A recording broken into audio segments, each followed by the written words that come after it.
Après une saison sportive 2020 réduite à sa plus simple expression, pour les raisons que l'on sait, la 100 Series by BGDC a vécu le deuxième épisode de ce qui est devenu sa Super Season 2020-2021 sur le circuit de Zolder le samedi 27 mars. Dans le plus grand respect du protocole sanitaire validé par les autorités, 27 équipages s'étaient donné rendez-vous dans le Limbourg, prêts pour un nouvel affrontement de 200 minutes disputé dans d'excellentes conditions.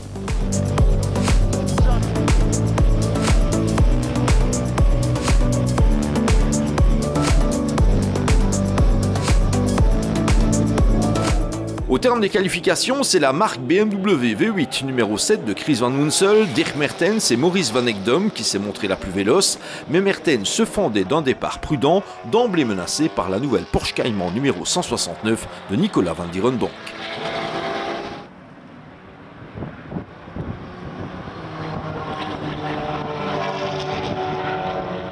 Deux tours plus tard, Raphaël van der Straten passait à l'offensive avec la bien connue et toujours superbe Mark Focus V8 VDS Racing Adventures, la 20 se retrouvant en tête de la meute, se ménageant en outre une avance de plus en plus intéressante.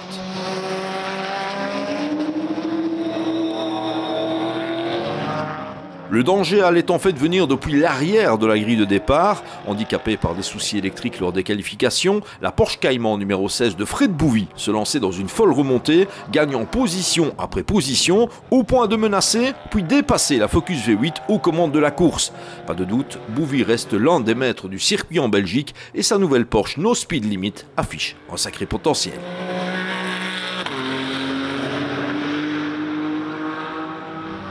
Pendant ce temps, une autre voiture de pointe, la Peugeot 308 numéro 23 de Karen Burton et Jérôme Heinen, animait le haut du classement avant de s'immobiliser en bord de piste, puis de renoncer en raison d'un bris de courroie d'alternateur. Il ne reste plus qu'à revoir la Lyon en piste, histoire de concrétiser les belles choses vues dans la pinède du Limbourg.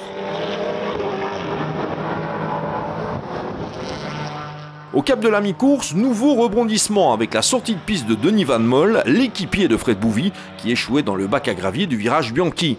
La 16 laissait de précieuses minutes dans la mésaventure avant de reprendre la piste.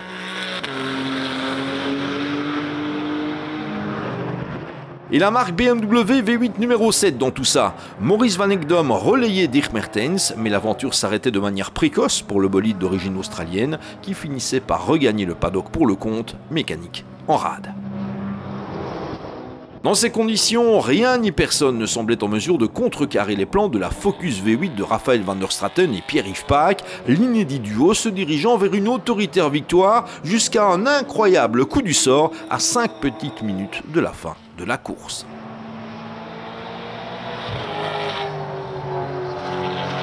C'est dommage, hein, mais enfin bon, voilà, fait de course. Guy n'avait pas d'autre solution que de déboîter pour éviter la voiture qui est rentrée au stand et qui a freiné malheureusement un petit peu trop tôt. Et puis on s'est touché, voilà. J'ai un morceau de la 777 dans ma roue, donc ça va bien. Je garde. Exit la 20, définitivement bloqué à son stand, surgissait la Porsche Cayman de Nicolas Van Dierendonck et Didier Rousseau, qui ne se faisait pas prier pour hériter du commandement et qui doublait sa victoire au classement général d'un succès en Division 4 et en classe G+. J'avais hérité d'un drive-thru pour avoir dépassé les limites de la piste, puis j'ai attaqué pour revenir sur la tête de la course. Ensuite, Raphaël a eu son accrochage. Pas de doute, j'ai dû attaquer aujourd'hui, mais c'était très bien. Les bolides de la Division 4 s'offraient d'ailleurs les 2 premières places du classement général, les frères Hakan et Recep Sari faisant preuve du jusqu'au boutisme qu'on leur connaît pour offrir les lauriers d'argent à leur très belle et efficace BMW M4. C'est un résultat aussi beau que mérité. Il a fallu attaquer de bout en bout, c'était très agréable, une course relevée. Personne ne nous a fait de cadeau, il a fallu se battre pour prendre cette deuxième place.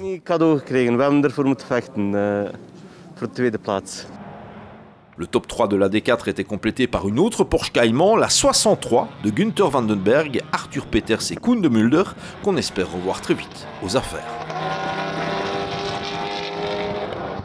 Après son escapade dans les bas-côtés à la sortie du canal, la Porsche Cayman de Fred Bouvy et Denis Van Moll se fendait d'une grosse remontée, échouant au 5e rang absolu, soit la 4e place en Division 4.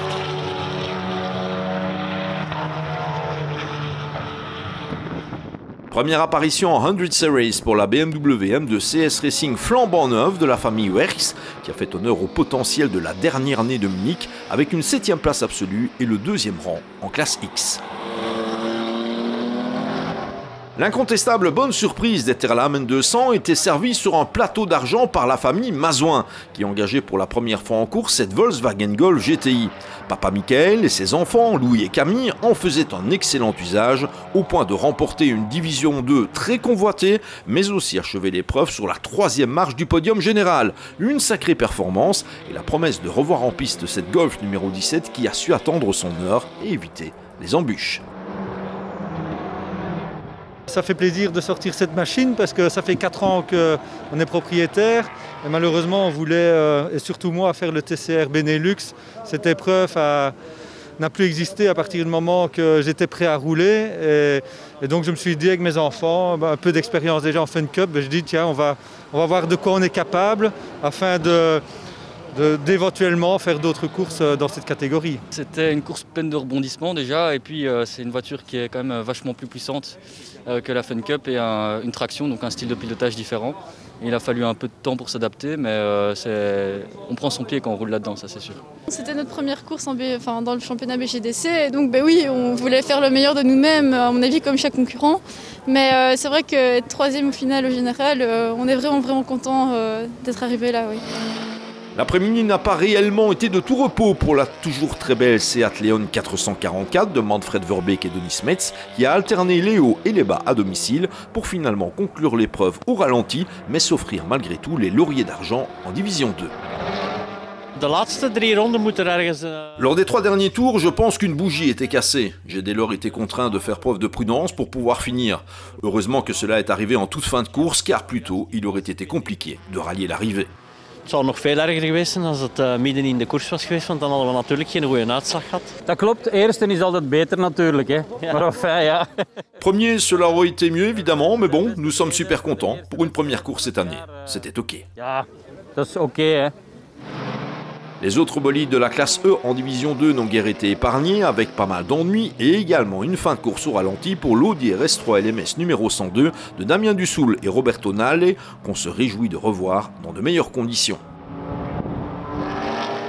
La Cupra numéro 25 du Hollandais Jardy Hoerwerf et du Belge Steven Terling n'a de son côté pas vu le drapeau à damier, s'immobilisant pour le compte au niveau de la chicane Villeneuve.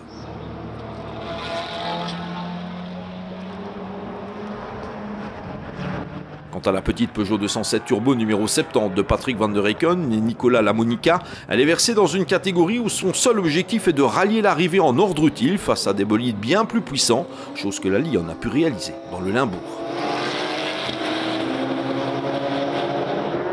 Les habituels cadors de la classe E en difficulté, la division 2 a dès lors fait la part belle aux montures engagées en classe F, à commencer par la toujours très belle BMW Z4 numéro 94 d'André et Guillaume Pazé, accompagné de Michel Schmitz, 9e du classement général, le bolide signé un très beau podium absolu en D2.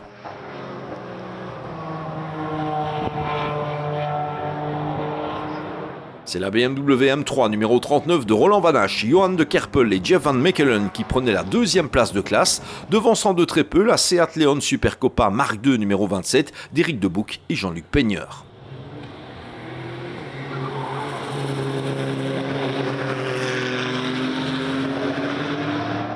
On passe à la division 1 où tout le monde attendait l'habituel Vauxhall Astra Coupé 777 des expérimentés Guy Katzers et Philippe Ménage.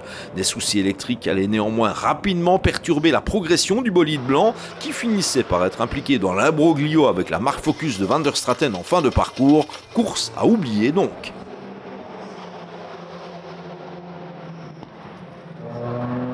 La majeure partie de l'épreuve allait dès lors être dominée par la Toyota Celica GTI numéro 24 de José Claus, Yves Anson et Alain Henrard qui enquillaient les rondes jusqu'au moment où un cardan cédait à une demi-heure à peine de l'arrivée. Fin de la démonstration pour le bolide nippon. Il n'en fallait pas plus à la Renault Clio Cup numéro 37 d'Hervé Degé, Olivier Debrou et François Jequenne pour se rappeler au bon souvenir de tous et remporter une victoire illustrant une fois de plus que souvent, lors des épreuves d'endurance, c'est la robustesse et l'absence d'erreur qui fait la différence et une préparation sans la moindre concession évidemment. On a eu beaucoup de chance parce que sans les abandons des 2 voitures devant, je pense qu'on n'aurait jamais terminé si bien.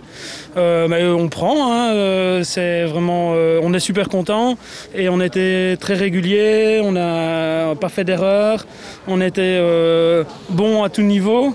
Mais et en plus avec le petit coup de chance, voilà, c'est dommage pour eux, mais tant mieux pour nous. Voiture super fiable, on n'a jamais de gros problèmes avec. Et oui, donc il faut aller rouler jusqu'au bout, y croire. Et comme on était bien réguliers tous les 3 dans les mêmes temps, une bonne équipe, bonne voiture, rien à dire de plus. Moi j'ai roulé à la fin, donc l'ambiance, bon, j'étais un peu tout seul, mais je me suis bien amusé. Et alors donc j'ai vu M. Van Biloen se vautrer lamentablement dans la chicane. Et sinon je voulais souligner que point de vue préparation, on est quand même très très soigneux, parce que depuis la dernière course de Zolder, on a quand même lavé la voiture une fois, et ça je pense que ça vaut la peine de le souligner. Si Navrik de Laat était finalement de la partie à Zolder, c'est Patrick Van Biloen qui s'est chargé de la majeure partie de l'œuvre au volant de la Honda Civic numéro 6. Une Nippon qui n'a cessé de progresser dans le classement avant que Van Biloen ne s'offre ce qui sera sans doute l'un des plus beaux bacs à gravier de la saison. La fatigue, bien évidemment. Mais au bout de l'aventure, une très belle médaille d'argent en division 1.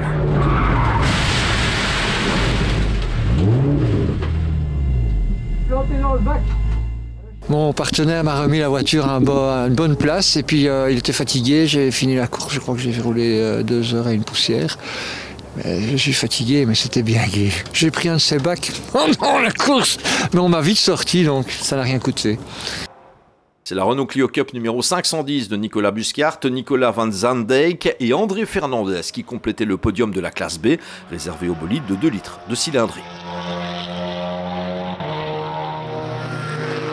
Suivait le bolide similaire frappé du numéro 110 que se partageaient Olivier Grevès, Éric Dutoit et Serafino Pasquale, tandis que la Honda Civic numéro 53 de Christian Franken et Yvan Muller était hélas contrainte à l'abandon suite à un problème de direction.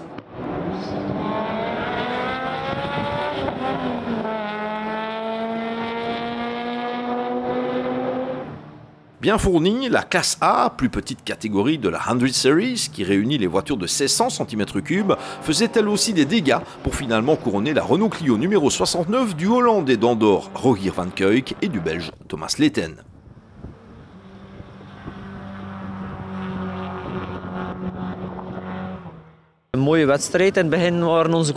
Une belle course, nos concurrents directs étaient un peu plus rapides que nous, nous sommes longtemps restés en 2e position, mais nous avons pris les devants durant la dernière heure de course.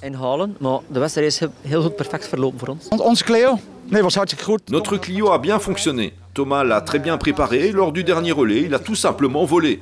Et pour un Belge, c'est pas si mal. Tout était parfaitement préparé, notre équipe est vraiment fantastique. Il s'en est néanmoins fallu de peu puisque la Honda Civic numéro 48 d'Alain de Koning, Yannick Van Espen et Christophe Canina finissaient sur ses talons à moins de 15 secondes.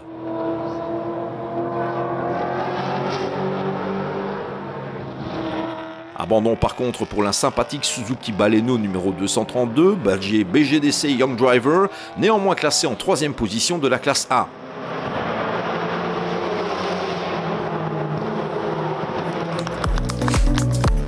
Après ce coup d'envoi 2021 dans le Limbourg, la 100 Series va mettre le cap sur le cœur de la France pour les Magny-Cours 100 programmés dans la Nièvre du 14 au 16 mai, un meeting d'ailleurs organisé par les forces vives du BGDC.